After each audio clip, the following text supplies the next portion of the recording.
everyone. Welcome to the Comics Fu Show. Well, hey everybody, welcome back. This is our second issue, or second episode as you call it. So great to see everybody. I'm Kurtis Fujita. I'm a Kung Fu instructor. I'm the head instructor of Tiger Crane Kung Fu. I'm also a comic book artist and artist worked in video games, animation, things like that. I'm currently the creative director at Silverline Comics and the creator of the upcoming comic book Shadow Ghost, the Kung Fu comic by a Kung Fu master. I'm Patrick Lugo, former art director at Kung Fu Tai Chi magazine, illustrator, author, mostly of articles and movie reviews, and comic creator. So, keeping in the spirit of all things that are Kung Fu, but also that are comic book and comic book pop culture, including comic book movies, we wanted to talk about the Venom sequel, Venom, Let There Be Carnage. Did it ever irk you? Because I haven't seen this sequel. I saw the first one. And I understand legality and licensing and agreements and all that kind of stuff aside, but it did kind of bother me that they weren't able to have Venom originate within the Spider-Man universe proper. I know they're trying to kind of knit it together between, Sony Pictures and, Marvel Studios and all that kind of stuff. But to me, Venom is from the Spider-Man universe, and his character, the symbiote, to me always should go through Peter Parker first. But I don't know. That's just how I feel. I don't know. What are your thoughts on that? Yeah, I would tend to agree. You can kind of see the skeleton. When writing my reviews, I definitely had to devote some time into really spotlighting a lot of the marketing dynamics that were around that spawned a character like Venom. Like the 90s were very much about those extreme, cool anti-heroes, and Venom is such a good example of it. But then the fact that Venom, that black and white costume, was just born out of a toy line for the Secret Wars miniseries of the 80s, and it's like so like Venom has just been a character that's just been one marketing plan stacked on another marketing plan stacked on another marketing plan, and so that seems to hold true for the movie as well, where it's just all about trying to make the most out of that, that IP. No, definitely. That's a very good point. And I it's always funny. When I was working in the comic book industry, it was in when I'm from Malibu Comics, I was working in the 90s, mid to late 90s, and it was just so funny. We used to have spreadsheets of just different character names. If anybody wanted a character, they could look up, these character names. Everything was blood and death, blood, death, dark blood, and that was like all the books. Then it was like one of those three words: death, blood, and dark had to be somewhere in there, right? And so it's just so 90s, Oh yeah, and that's after they, run out of the various single word nouns as a name, of which Venom, Spawn, Cable, and a handful of others are all just built around, Gone are the days of Amazing Man, Yeah. And then I remember they would actually just spell things wrong. Like if somebody had the rights to Blood Wolf, BLOOD, Wolf, it would be BLUDD, Wolf, right? Right. Oh, I think I see our guest coming in. So, all right, Kurtis, I wanna introduce you to someone special, our guest today.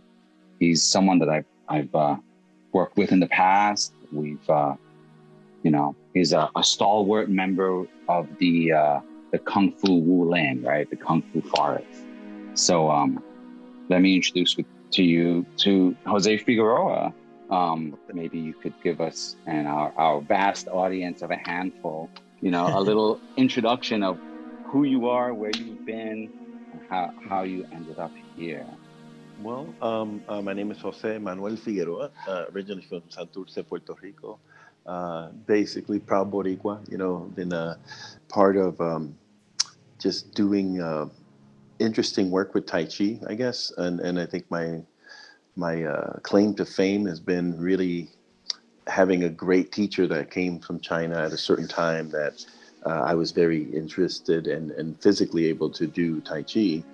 And in that process of learning this traditional discipline, I was able to contribute, along with my Kung Fu brother, Stefan Berwick, some really great information to help facilitate teaching Tai Chi in North America, and I think that's one of the things that I personally loved about the discipline itself is what it provided for me on all planes, but also what it was able to provide for young people in the public city schools of New York City. So that was one of the things that we did. We wrote a book called the Tai Chi for Kids. Tuttle Publications did a really wonderful illustration, with the hardcover kind of booklet. And the goal was to get that into every public school in North America. But the physical aspect of doing that by yourself, not having enough people, it get daunting. But shout out to actually a company named Scan New York, the Supportive Children's Advocacy Network. They were like a not-for-profit that did work with special needs families and people that needed help. And Lou Zuckerman was the executive director of the company. Renee Avery was my boss, and they just allowed and facilitated some really amazing things with Tai Chi. And it started with just Tai Chi, but then it became something bigger. And what we was doing in Harlem, it was bringing a collective of martial arts of all styles onto a stage filled with 600 kids, like screaming, because they're watching a lion dance, on stage. And we were introducing them to Chinese culture. There was capoeira, there was a little bit of everything. And Scan New York was behind all of that. Lou was one of the guys that facilitated that. And at one point, I even was able to bring in my Tai Chi, the Yang style master, Master Derek Trent. And I brought him with Master Ren Guang Yi, my Chen style master. And there was a big Tai Chi performance with both styles on stage. And it was really magical, Right. But we kind of just jumped into the middle. I want to hear a little bit about the early Jose when he was just young. Wow. First, well, I'm sure you were watching Black Belt Theater like the two of us were when we were kids. Absolutely. Actually, when I came from Puerto Rico, I was around 8 and something. And but my kids, I grew up in Puerto Rico with my grandmother. My brothers grew up in New York with my parents, and so I didn't really get to connect with my brothers until I was around 8-ish or 12, or I can't even remember. But I know when I got to New York, I speak English. I spoke only Spanish. I didn't understand English. So it was a very culture shock for me. As I got further along, my brothers, embraced me and what have you, and I assimilated into Western culture. Cut to music. I'm listening to bomba plena, percussion music in Puerto Rico, and I hear this little bodega like around the corner in the neighborhood, and it turns out it's like a little candy shop. And my best friend at the time that he became my best friend was a guy named Jojo Santiago, right? So basically, Jose Santiago, but his name is Jojo, nickname. And later he became the founder of the Rocksteadycrew. I just want to say that I'm very happy to see something like this. Where I come from, we didn't have these opportunities. I did it in the streets where the cops were driving by and things were happening and you had to get out the way. But I like the fact that you got this unity. I was just feeling everything that was going on here. You're a very good teacher, man.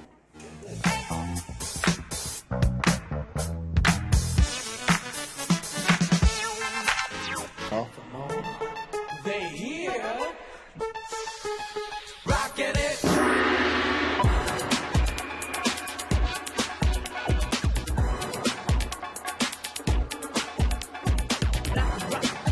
What happened in the 70s is the dance itself was developing. Everything was very pure and organic. We kind of took what we saw and we kind of like played with it and added a few more gymnastic moves and more acrobatic moves. The other inspiration was Kung Fu movies. Like every Saturday we go to 40 Doo-Wop, 42nd Street in Times Square, and we spend all day watching 6-7 Kung Fu movies. Sometimes we would imitate how they fought and kind of utilize those methods in the way we moved without dancing, but with a different kind of rhythm. And then there's also the idea of being Puerto Rican and utilizing the dance steps from salsa, mambo, and things like that that have a direct influence on us because we are Puerto Rican, Dominican, Cuban, whatever. And so we were like first generation rocksteady crew B-boys, and he was my first mentor, you know, as part of that. And, you know, we went to this karate school called Davidson Community Center Karate School. And, you know, we had an interest in martial art and we had an interest in hip hop. And for me, that's always something that really always connected, really kind of linked up in a really cool way. And so JoJo, you know, cut into like present day, we ran into each other through a mutual friend, a guy named Warrington Hudlin, who's a huge fan of martial art. He has something called the Fist and Sword series at the Museum of Moving Image, and he facilitated a reunion with myself and JoJo, and we did a presentation on the effects of hip hop and kung fu, both in cinema and you know Shin Ka, a friend of ours. He was a film guy, Asian brother from New York City. He came through.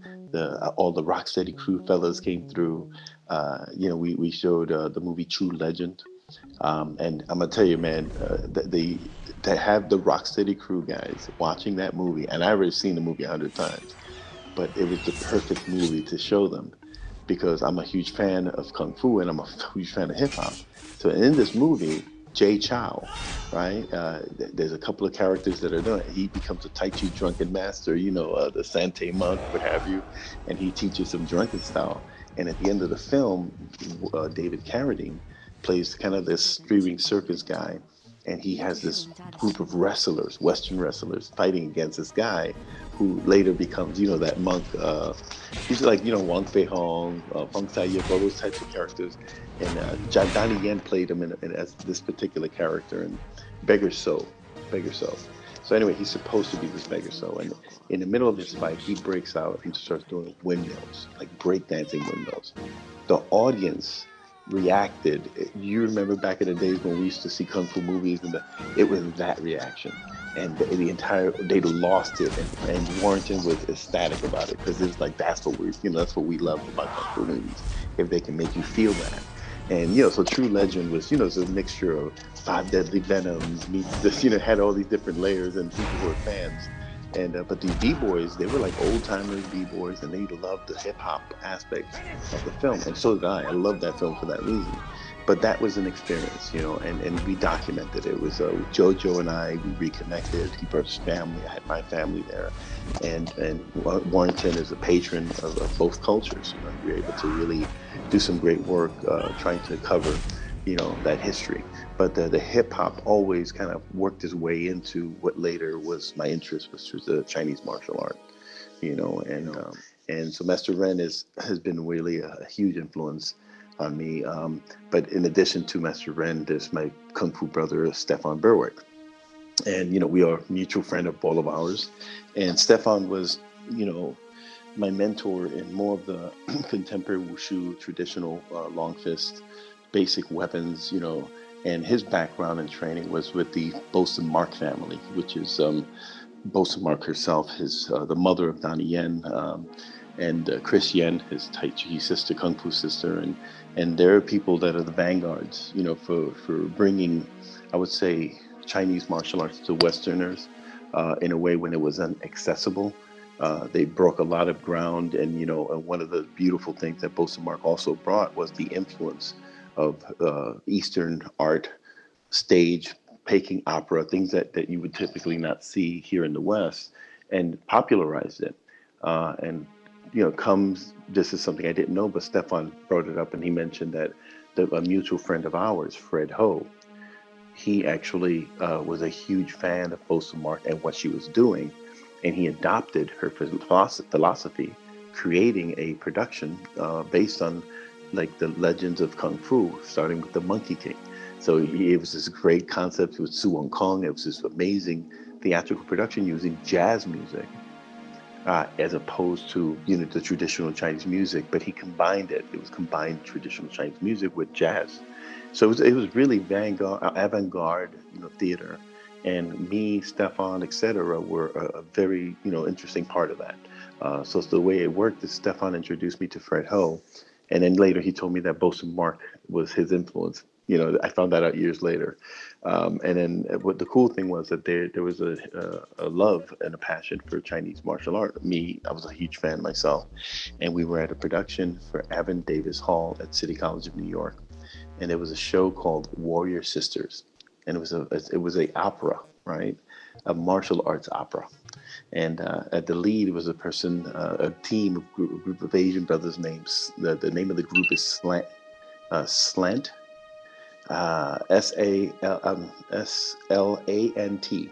right? And they were a stage performance trio that did like amazing work. You know, it was just great theatrical, but Fred Ho was again one of those mentors that we all looked up to him, and that was part of kind of the type of art that was coming out of Asian Americans that were, you know, tired of the stereotypes, and you know, and they were creating a voice in artistry. So out of that group was a brother named Perry Yoon, and Perry was the first guy that I worked with when we were doing a show at Lincoln Center in 1997, and it was the first rendition of a voice, what later became Voice of the Dragon, which is a martial arts ballet that Fred Ho produced, and Columbia Artists toured it. It was a great production, and it was extremely rare for that to be the case. It was not a production that was produced in Asia. It wasn't. It was produced here, and it was with a combination of all the ethnicities coming together to make this one thing happen. Jose, I was wondering if you could comment, because some of our viewers are more from the comic book world, not necessarily. Oh, excellent! Yeah, yes. And so the idea of Tai Chi,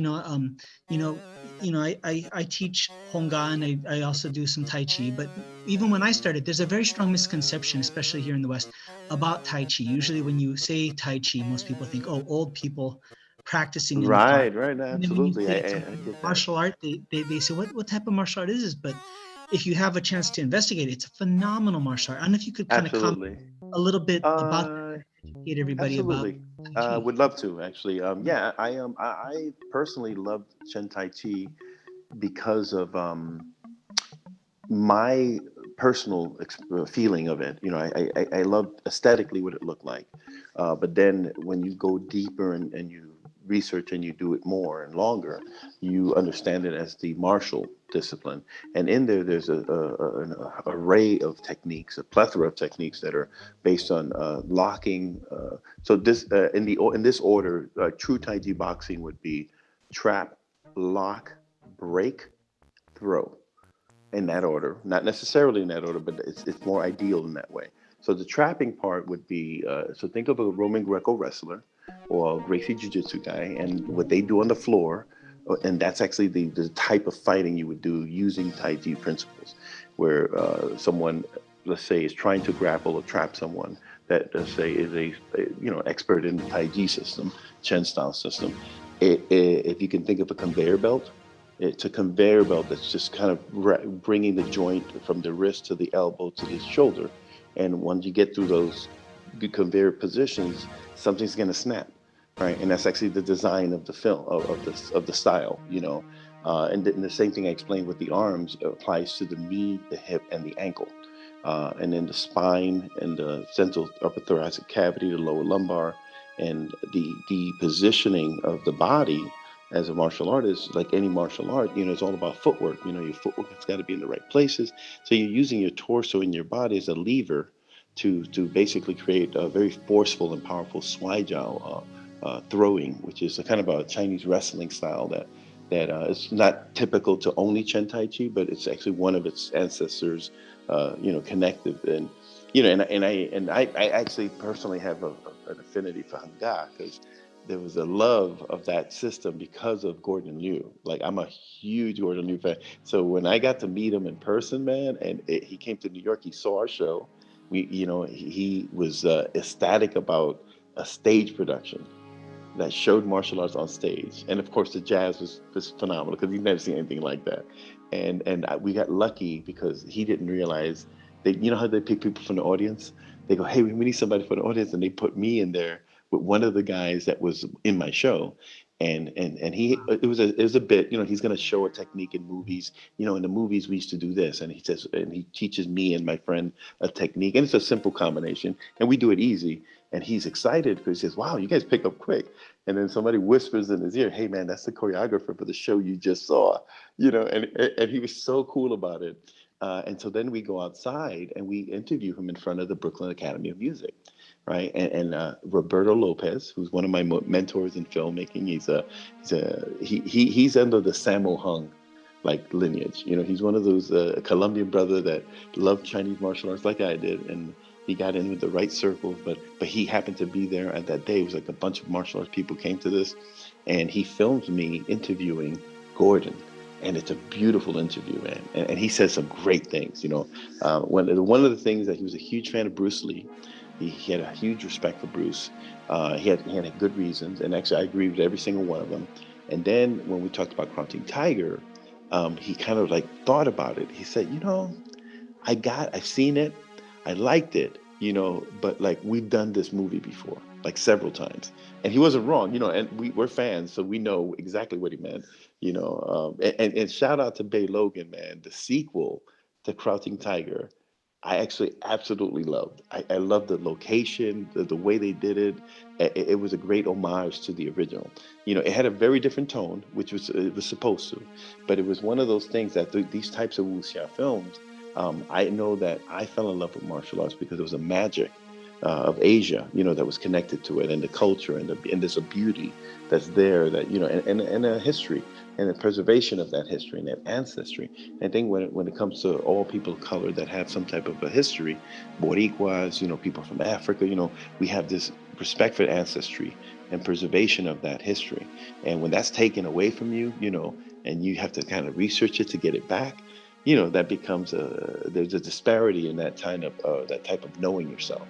So for me, the Tai Chi and Chinese martial arts in particular help to fill that void, for many people who have lost some connection, because there is a family hierarchy in Chinese martial arts that I absolutely adore. Daisy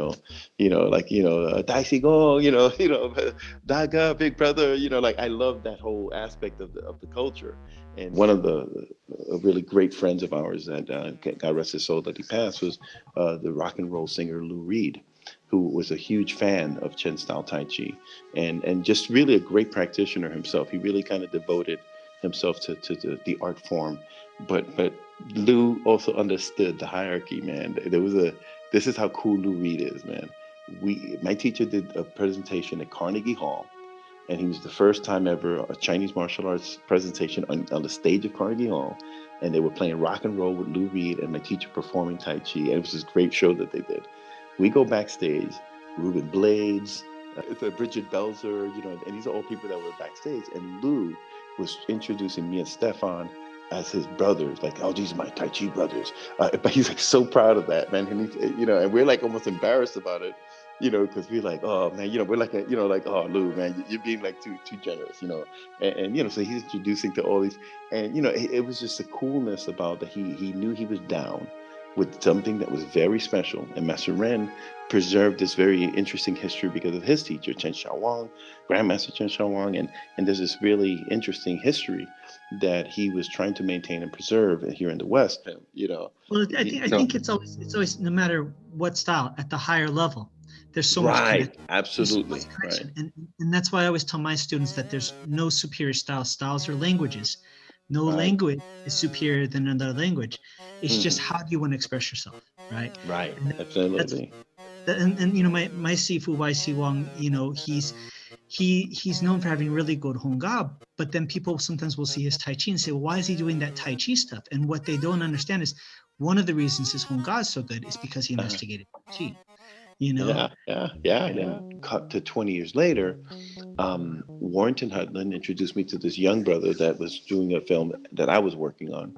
And he said, you two should work together on this movie because it's about Chinese martial arts and Black folks and Latinos and their interest in the subject. And the way the movie came about is because Fred Ho, my mentor, asked me a question. And he was like, Jose, what is it about Chinese martial arts specifically that Latinos and Blacks just love? What is it about this stuff? And I was like, that's a good question. And I went down the list of what I loved about martial arts, etc. And that thesis, like 2 or 3 page written piece that he was going to publish in some type of academic journal, It never got published, but it became the blueprint for a movie that we ended up doing called Urban Dragons. And it's called Blacks and Latinos in Chinese Martial Arts. And it just features a plethora of people that have been doing Chinese martial arts and their stories and the journey of, how this changed our lives, in some way, shape, or form. And Stefan Berwick is a part of that. Is a brother named also Tyeric Cassell, one of the first African American guys to be doing Chinese martial arts before anybody thought it was cool. Like he was fighting against karate guys, like in his Tai Chi or Kung Fu uniforms. And, he was legit like a hero, And then other people came, like Philip Redman, who does Wing Chun. He actually was a fan of also, and he mentions him in the documentary. And he had some great stories because he's ex-Marine, And then he has a student named Rashawn Herkel. And I get to meet both of them. And when you have a teacher-student, it's shifatuti, it's a teacher-student relationship, it's unbreakable. They have the best bond I've ever seen. Like that respect is, and there are other masters I think that love these traditions and preserve them. But it's basically almost like, when you're an older man, but your mind is like a kid. Like and I'm not saying that in a disparaging way. I'm saying it in a really good way, that you have imagination.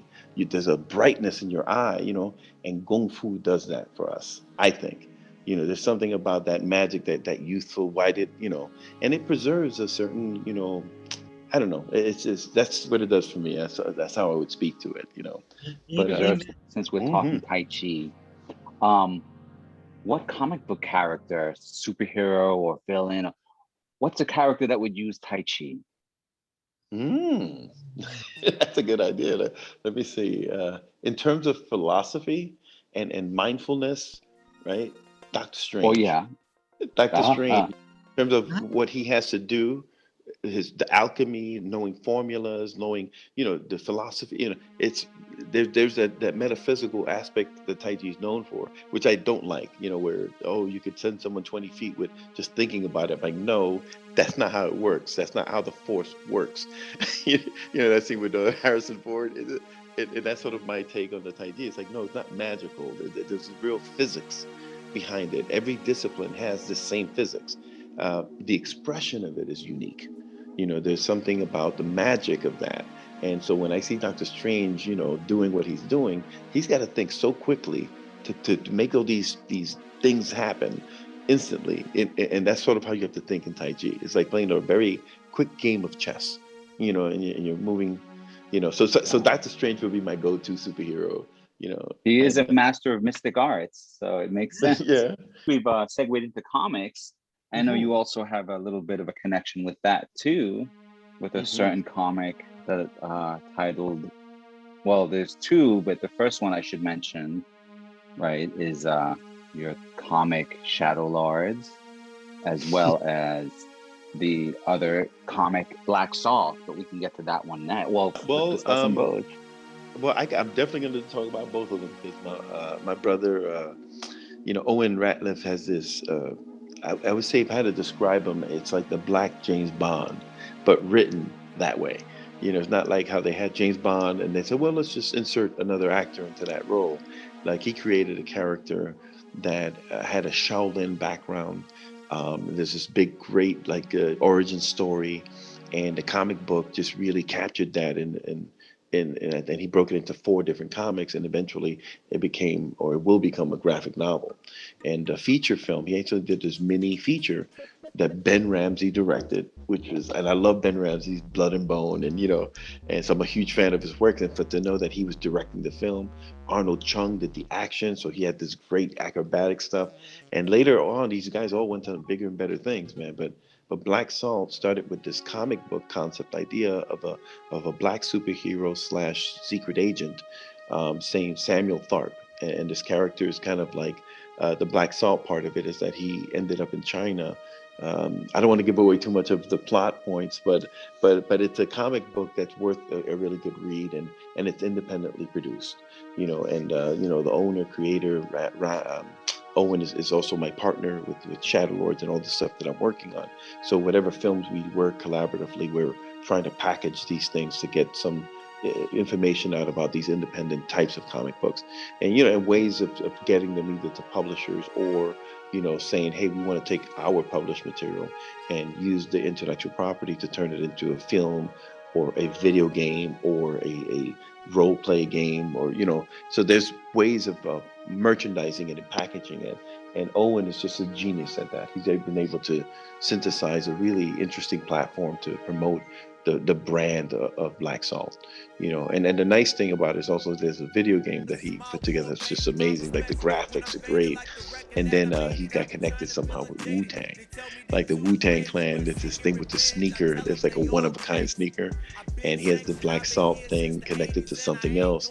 And Wu-Tang and RZA came through and they liked the track so much. They say, you know what, let's throw RZA in there. And they recorded like this cool little music video where RZA is going to be featured. And it's kind of like hip-hop, kung fu culture. If anyone is that, you remember your magazine had him on the cover with Chi Young Man, and it was a great article, But see, those stories, man, these are people that are legit fans of comic books and fans of martial art, and that's sort of what I think Owen was able to capture with this character. It's a really cool concept. And mine is more of a Tai Chi master kind of thing. So you got a Shaolin trope with Black Salt, but the Tai Chi one is, imagine Lao Tzu and Sun Tzu. Like if they had a temple, and the temple's called the Sanctuary of Enlightenment, and as teachers, one of them is hardcore Shaolin, the other one is very gentle, very Tai Chi, like the way Tai Chi is known, and in there they have these 8 children that they have to train, and they have to teach them certain things about martial art, and then they have to trade those kids at a certain age. And if you're set in your ways and you're hard-headed, whatever, and now you got to be gentle, and it's not going to work. So it's kind of like this interesting. And so what I ended up doing is I wanted to tell a story that would show them as children. So I had an animated TV series to do that story. Then for the adult part of the film, that would be the feature film, Shadow Lords, which is based on the actual graphic novel. And in that graphic novel, they're already adults. So there's no backstory about them as young kids.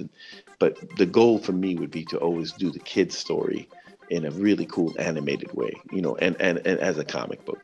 But the actual full featured comic, Bo Wilkins was the leader of the production. He has a great team behind it, him and his wife, Rachel. They've been doing this comic book with me since, I like to say 2005. And it's been a work in progress, a labor of love. We're all putting sweat equity into this stuff. Me and Owen have been doing this stuff forever. And, as independent filmmakers, as independent film and comic book publishers, you're trying to kind of get a story out that appeals to what your love and interest is. It's kind of like what you're doing with your work, that there's a passion for art, but there's also a combination of art, mixed with martial art. And there's some philosophies in there that you can tell. And, the age group that you're targeting, man, that's an important age group. And that's one of the things that I did kindergarten through 8th grade in the Board of Education. That book would have flied off like the handles because, I could see that being in the lesson plan, life lessons. Kung Fu is all about life lessons, man. And, and I think kids are missing, the importance of that. And not that sports doesn't teach that, because I'm a fan of Western sports, but there's also this Western culture that's a little too aggressive, too hyper masculine, and there's no humility behind that masculinity. And I think what makes martial arts unique is that ability that we have to be able to be humble, even in the face of adversity, and being able to check ourselves, because we know that the training that we've done, you could actually hurt someone doing this stuff if you choose to lose it. And I think when you have comic books that address that, or movies that address that there's always this restraint for that reason. Well, no, I was just going to say, what Jose was elaborating on earlier about the difference between Kung Fu and just kind of the Western sports kind of dynamic that we're all brought up with, is the thing that's so beautiful about Kung Fu is because it's so much about self-discovery, is this concept that for me to win doesn't mean you have to lose. And that's I love that. Yeah. Right. And when you say humility, I mean, that's one of the biggest things my Sifu used to say. And it's like, when you say that is Kung Fu, right? It's having the ability to do these potentially destructive things, but having the restraint not to, right? Power is not good without restraint. It's useless. And And I always feel like that's where bullying comes in, right? A bully is what happens when the coward gets power, right? Yes, That's right. actually, maybe before we shut the whole thing down, maybe we can go around and everybody can kind of give their social media and where people can contact you and stay updated on your projects. Maybe we'll start with Jose. Maybe you could share where people can find you online and kind of keep track of all your very. This is the year that I'm going to kind of launch a lot of my social media platforms. But at this time, it's going to be just strictly Facebook. But eventually, I'll have a specific website on Facebook that's strictly Shadow Lords, the comic book. And actually we'll launch that. But at this point, it's Jose Figueroa on Facebook, and you'll see I'll usually post stuff about martial arts. I share a lot of other people's work and what have you. And that's for now the only platform that I can kind of put the word out on. Okay, great. And we'll be happy to share once the Shadow Lords websites up. We'll share it on our social media. Yeah, absolutely. And and I'll have all that in place. A lot of it is just building and working quietly to be able to express something physically later. Absolutely, we're manifesting. Definitely. And Patrick, how about yourself? Where can people keep in touch with you and updated on all your projects? Well, on the socials, I'm at Lugo, Plugo, or at Lugo Arts. You can find my website, plugoarts.com, and you should definitely keep an eye out for my graphic novel, A Tiger's Tale, where you can find updates at atigerstale.com, and that's tale spelled Tale. Excellent. Cool. For myself, I found out about Linktree, so I'll put a Linktree with all the different links in the description. But the main things for my Kung Fu school, we're teaching online courses now, so it's tigercrane.net and Tiger Crane 805 on YouTube and Instagram. Thank you. Love it. Yes. Yeah, and for my comic book, it's Shadow Ghost Comic, one word. That's on Instagram and Facebook. So that's where you can find me. So without further ado, thank you very much for joining us, and we'll all see everybody next time. Sounds good. Thank you, Patrick. Nice to meet you. Thank you, Curtis. Thank you, Chris.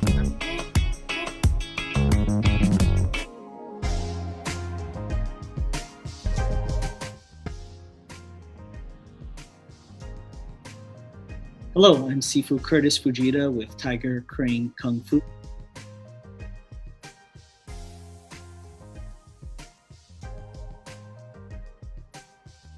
I just wanted to let everybody know that we do have an online program that we're utilizing, not just for our enrolled students that come to our physical location, but also for students who are in other states, other time zones, other countries. It's a unique program with multiple components that really help you learn Kung Fu and Tai Chi at home during the current health epidemic and beyond. So we have different components. The first part is, of course, Zoom classes. We have online Zoom classes that meet throughout the week for Kung Fu and Tai Chi. We also have a unique thing which we call our rerun program. And what that means is we record the Zoom classes and we have an archive of dozens and dozens of videos for you to access at any time, anywhere, as long as you have an internet connection. So if you missed a class, you can go ahead and follow along and check it out. Or if you want to remember something that was mentioned in class, you can go back and watch the rerun. It's an archive for all enrolled members. Also, we have personal videos. And what I mean by that is if you film yourself doing an individual technique, you can send it to me and I'll be happy to shoot my own video with a response detailing specifically what you want to do to improve the exercise and do it most efficiently. And lastly, we even have a social club component. And what that essentially means is, when you're at a gym or a martial arts studio, it's that sense of community, the ability to visit with your classmates, with your teacher after class to, socialize. So we have a social club meeting. So once a week after class, we have a Zoom session and we talk for a little bit and catch up with each other and socialize. So these are all the different components that make our unique online Kung Fu program. If you're interested, feel free to reach me at my email address. It's instructor@tigercrane.net. Again, instructor@tigercrane.net. We would love to see you in our online studio. Thank you very much for joining us, and we look forward to hearing from you, and take care.